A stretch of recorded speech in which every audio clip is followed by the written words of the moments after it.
Hello बच्चों, स्वागत है मेरा यूट्यूब चैनल फिजिक्स वाला फील पर। मैं केआर कल्याणी आप लोगों को मस्ती के साथ आ गया हूँ फिजिक्स सिखाने के लिए। और आज सबसे आसान टॉपिक लेकर के आया हूँ, प्रकाश का अपवर्तन, रिफ्रैक्शन ऑफ लाइट। पहले लिख लेते हैं हेडिंग, रिफ्रैक्शन ऑफ लाइट। ठीक है, प्रकाश का अपवर्तन। चलिए इसको बहुत आसान तरीका से और बेसिक से समझते हैं। पहले बताते हैं जो रिफ्रैक्शन ऑफ लाइट का कारण क्या है, फिर हम इस घटना को समझाएंगे आप लोगों को।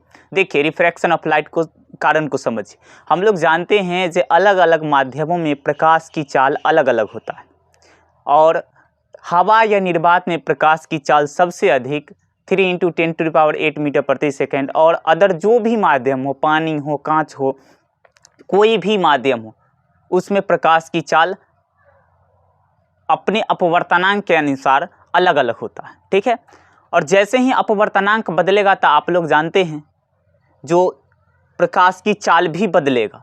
और यही कारण है कि जब प्रकाश की किरण एक पारदर्शी माध्यम से दूसरे पारदर्शी माध्यम में प्रवेश करता है तो चाल बदलने के कारण वह अपने पथ से विचलित हो जाता है, अर्थात मुड़ जाता है। और यही मुड़ने की घटना जो होता है वो प्रकाश का अपवर्तन कहलाता है। जैसे आप थोड़ा सा ये आलेख के द्वारा समझ सकते हैं, किरण आलेख के द्वारा। जब प्रकाश की किरण किस प्रकार से, अगर मान लीजिए ये हवा है, हवा से पानी में प्रवेश कर रहा है, तो इस तरह से जब सीधा प्रकाश की किरण आएगा तो ये पानी में प्रवेश करते ही क्या हो जाएगा, ये अपने पथ से विचलित हो जाएगा। और यही घटना हमारे पास जो है प्रकाश का अपवर्तन कहलाता है। अब कारण अभी जस्ट बताए, जो अलग अलग माध्यमों में प्रकाश की चाल अलग अलग होता है। सिंपल सा, ये ज़्यादा स्पीड में प्रकाश आ रहा है और जैसे ही एकाएक इसका स्पीड कम जाएगा तो सिंपल सा बात है, कुछ न कुछ पथ क्या होगा, डिस्टर्ब होगा। और वही डिस्टर्ब जो हो जाता है तो वह अपने पथ से विचलित हो जाता है, और यह घटना क्या कहलाता है, प्रकाश का अपवर्तन। तो आप लोग आसान तरीका से इसको समझे होंगे। जब प्रकाश की किरण एक पारदर्शी माध्यम से दूसरे पारदर्शी माध्यम में प्रवेश करता है तो वह अपने पथ से विचलित हो जाता है, अर्थात मुड़ जाता है। यह घटना प्रकाश का अपवर्तन कहलाता है। ठीक है, और ये जो प्रकाश की किरण यहाँ तक आ रहा है इसको बोलते हैं आपतित किरण। क्या बोलते हैं, आपतित किरण। और ये जो प्रकाश की किरण जब दूसरे माध्यम में प्रवेश किया और मुड़ गया तो इसको बोलते हैं अपवर्तित किरण। क्या बोलते हैं, अपवर्तित किरण। ठीक है, अब जैसे ही हम यहाँ पर एक अभिलंब डालेंगे, जहाँ पर जिस बिंदु पर ये प्रकाश की किरण आया उसको कहते हैं आपतन बिंदु।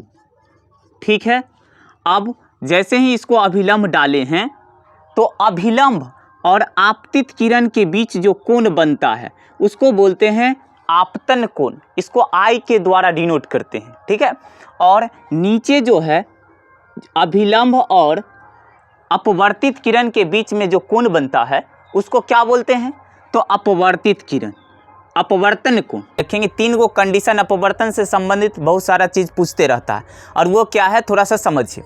जब प्रकाश की किरण, देखिए इसमें हवा हम बताए थे, तो हवा को हम लोग विरल माध्यम बोल सकते हैं, विरल माध्यम। और ये जो है सघन माध्यम कहलाता है। क्या कहलाता है, सघन माध्यम। कहेगा सर सघन माध्यम किसको कहेंगे, विरल माध्यम किसको कहेंगे। तो जब हम 2 माध्यम लेंगे और जिस माध्यम में प्रकाश की चाल ज़्यादा होगा उसको कह दीजिएगा आप विरल माध्यम, और जिसमें प्रकाश की चाल कम होगा उसको कह दीजिएगा सघन माध्यम। तो हम यहाँ पर उदाहरण के लिए थे, जो ये हवा है या निर्वात है, ये पानी है, तो हवा में प्रकाश की चाल ज़्यादा होगा क्योंकि उसका अपवर्तनांक क्या होते हैं, कम होते हैं। और पानी में प्रकाश की चाल कम होगा क्योंकि इसका अपवर्तनांक ज़्यादा है। कहीं पर भी अगर 2 गो मीडियम है तो जिसका अपवर्तनांक ज़्यादा होगा उसको सघन लेना है, जिसका अपवर्तनांक कम होगा उसको विरल लेना है। और इस कंडीशन में तो हम लोग देखेंगे कि जैसे ही प्रकाश की किरण विरल माध्यम से सघन माध्यम में प्रवेश करेगा तो वह अभिलंब की ओर मुड़ेगा, मतलब इस प्रकार से मुड़ेगा। ठीक है, अगर यही प्रकाश की किरण नीचा से जाता है, तो नीचा क्या है, सघन माध्यम है, और ऊपर जाएगा तो वह अभिलंब से दूर मुड़ेगा। जैसे देखो ये तीर के चिन्ह को उल्टा कर दो तो सिंपल सा हो जाएगा, ठीक है। जो यहाँ से जाएगा तो ये ऐसे मुड़ेगा और उधर से आएगा तो ऐसे मुड़ेगा, ठीक है। ये दो चीज़ याद रखेंगे। जब प्रकाश की किरण विरल माध्यम से सघन माध्यम में प्रवेश करता है तो वह अभिलंब की ओर मुड़ता है, और जब सघन माध्यम से विरल माध्यम में प्रवेश करता है तो अभिलंब से दूर हटता है, ठीक है। और एक कंडीशन ये भी याद रखेंगे, जब प्रकाश की किरण पूरा अभिलंबवत सतह पर पड़ता है तो बिना मुड़े हुए वह दूसरे माध्यम में क्या हो जाएंगे, प्रवेश कर जाएंगे। तो ये 3 कंडीशन याद रखेंगे। जब प्रकाश की किरण सघन से विरल में प्रवेश करे तो वो दूर हटेगा, विरल से सघन में प्रवेश करे तो अभिलंब की ओर मुड़ेगा, और जब अभिलंबवत प्रवेश करे, ठीक है, चाहे वो सघन से विरल में हो या विरल से सघन में हो, तो वह बिना अपवर्तित मतलब बिना मुड़े हुए दूसरे माध्यम में प्रवेश कर जाएगा, ठीक है। इतना बात समझने के बाद हम लोग थोड़ा सा इसको भाषा में लिख देते हैं आप लोगों के लिए, क्योंकि आप लोग इससे स्क्रीनशॉट लेकर के भी पढ़ सकते हैं। और अगला वीडियो जो देंगे वो प्रकाश के अपवर्तन के नियम होंगे, क्योंकि ज़्यादा बड़ा बड़ा वीडियो बनाना चाहता नहीं है। तो पहले हम लिख देते हैं यहाँ पर, जब प्रकाश की किरण एक पारदर्शी माध्यम से दूसरे पारदर्शी माध्यम में प्रवेश करती है तो वह अपने पथ से विचलित हो